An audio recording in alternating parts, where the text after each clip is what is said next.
구독자의 팬심을 활용해 1년에 2,200억 이상의 굿즈를 판매하고 있는 사람들이 있습니다. 유튜브 채널도 운영해본 적 없던 두 대학생은 어떻게 크리에이터의 베스트 프렌드가 될 수 있었을까요? 오늘은 프린트 기계도 없이 티셔츠를 제작하기 시작해 10년 만에 티셔츠 킹이 된 브랜드 티스프링의 성공 스토리를 파헤쳐보겠습니다. 티스프링은 브라운 대학교를 다니던 두 대학생이 자신이 좋아하던 피시코라는 바의 폐업을 막는 과정에서 시작된 브랜드입니다.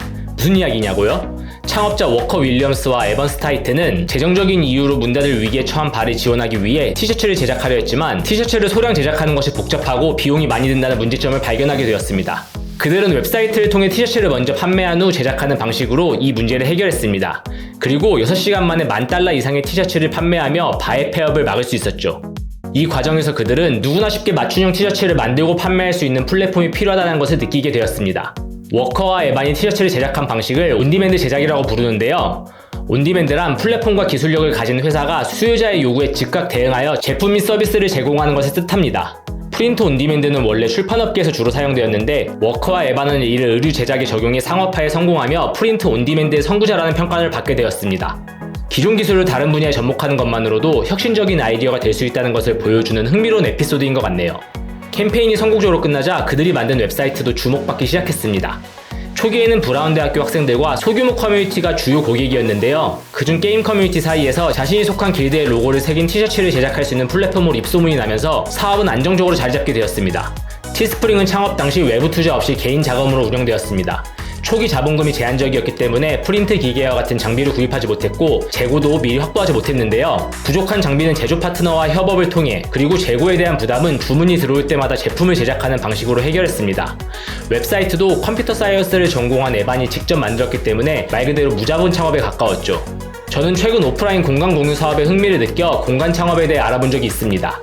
수입 구조는 명확했지만 창업에 2억 이상의 비용이 드는 것을 확인하고 마음을 접게 되었는데요. 저에게 2억은 아이디어 검증이라는 명목으로 태워버리기에는 부담스러운 금액이었기 때문에 시드가 충분하다면 할 수 있는 일이 더 많았을 텐데 라고 생각하며 아쉬워했습니다. 그런데 티스프링의 성공 사례를 분석하며 당시 저에게 부족했던 것은 돈이 아닌 문제를 해결할 수 있는 아이디어였다라는 것을 깨닫게 되었습니다.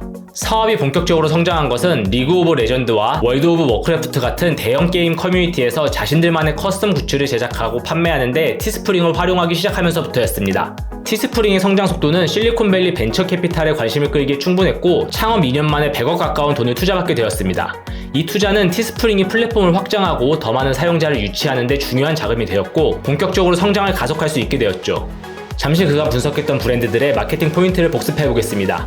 짐샤크, 초기 인플루언서 마케팅, 닥터스카치, 재미있는 유튜브 영상 바이럴, 네스티가의 초기 SNS 마케팅, 매직스푼 제휴 마케팅. 세부적인 방법은 다르지만 모두 SNS와 인플루언서를 활용해 제품을 홍보하고 짧은 기간 안에 브랜드를 키웠다는 공통점이 있습니다. 사실 이는 앞서 말씀드린 내 브랜드뿐만 아니라 거의 모든 브랜드에서 활용하고 있는 방법으로 특히 창업 초기에 소규모 브랜드가 저비용으로 시도할 수 있는 얼마 되지 않는 마케팅 방법들이죠. 그런데 티스프링은 인플루언서들이 자발적으로 홍보하며 성장하게 되었습니다. 이는 티스프링이 성공적으로 사업을 키울 수 있었던 가장 핵심적인 비즈니스 모델이기도 한데요. 티스프링은 투자받은 금액을 파트너십 확장을 위해 사용했습니다. 이를 통해 게임뿐만 아니라 다양한 온라인 커뮤니티와 인플루언서들에게 플랫폼을 알리고 고객 기반을 확장할 수 있었죠. 그리고 유튜브 채널과 티스프링을 연동하는 기능도 추가했습니다.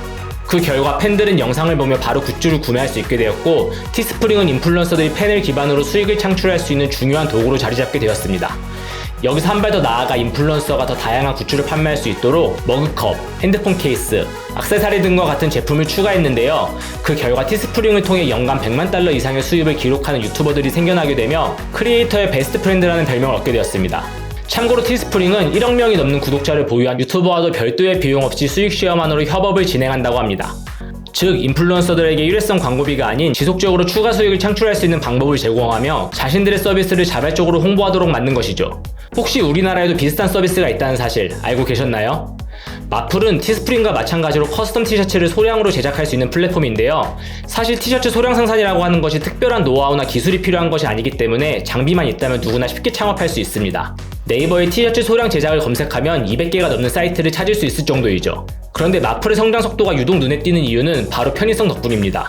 보통 소량으로 티셔츠를 제작하기 위해서는 업체에 디자인 파일을 보내고 제작 가능 여부를 확인하는 등 다소 번거로운 절차가 필요한데요. 마풀은 웹사이트 내에서 디자인 기능을 제공하며 고객이 이탈할 수 있는 과정을 모두 없애버렸죠. 저도 최근에 티셔츠 6장을 만들 일이 있었는데 이러한 이유 때문에 가격이 조금 비싸더라도 마풀을 사용했습니다. 그리고 2020년에는 크리에이터가 굿즈를 판매할 수 있도록 서비스도 런칭했는데요. 유튜브 쇼핑과 연계한 굿즈 판매가 큰 호응을 얻으며 작년은 한 해 동안 90만 개 이상의 굿즈를 판매했다고 합니다. 이는 전년 대비 180% 증가한 수치로 회사의 매출 역시 꾸준히 증가하고 있고요. 마풀의 성공 비결, 티스프링과 많이 비슷하지 않나요? 해외의 성공 사례를 국내에 선구적으로 도입하는 것만으로도 경쟁사들 사이에서 차별성을 확보할 수 있는 것을 보여주는 사례라고 생각해 조금 길게 설명드렸습니다. 물론 광고는 아닙니다. 티스프링은 2021년 사명을 스프링으로 변경했습니다. 그리고 NFT와 이북과 같은 디지털 상품을 추가하며 크리에이터들이 무엇이든 판매할 수 있는 종합 커머스 플랫폼으로 사업을 확장하였습니다. 그 결과 리브랜딩 후 스프링을 통해 굿즈를 판매하는 크리에이터의 수는 130% 이상 증가하였고 매출은 80% 이상 성장하게 되었습니다. 그리고 그 다음 해인 2022년 스프링은 어메이지 소프트웨어에 매각되었는데요. 정확한 매각 금액은 밝혀지지 않았지만 스프링의 성장 속도와 크리에이터 이코노미에서의 입지를 고려한다면 창업자들은 매각을 통해 상당한 금전적 이득을 얻었을 것이라고 평가받고 있습니다. 스프링을 인수한 어메이지 소프트웨어는 크리에이터들이 코딩 없이 웹사이트, 랜딩 페이지, 상품 판매 페이지 등을 간편하게 구축할 수 있도록 솔루션을 제공하는 회사인데요. 스프링 인수를 통해 상품 제작부터 판매까지 크리에이터 이코노미 전반에 걸쳐 솔루션을 제공할 수 있게 되었습니다. 그리고 합병 후 두 서비스의 시너지를 통해 어메이지는 1년 만에 매출이 69%나 성장하게 되었죠. 마지막으로 스프링의 성공 스토리를 세 줄로 요약해보겠습니다. 첫 번째, 기존의 티셔츠 제작 방식은 소량 제작에 적합하지 않다는 문제점을 발견하고 이를 프린트 온디맨드 방식으로 해결했다. 두 번째, 인플루언서들이 지속적으로 수익을 창출할 수 있는 방법을 제공하며 그들이 자발적으로 플랫폼을 홍보하게 만들었다. 세 번째, 리브랜딩을 통해 사업 영역을 확장하고 매출을 증가시켜 성공적으로 회사를 매각할 수 있었다. 오늘은 일상생활 속 작은 불편을 해결하는 과정에서 사업을 시작해 엑시트까지 성공한 워커와 에반의 비즈니스를 파헤쳐 보았습니다. 영상이 도움이 되셨다면 좋아요와 댓글로 응원 부탁드립니다. 긴 영상 끝까지 시청해주셔서 감사합니다.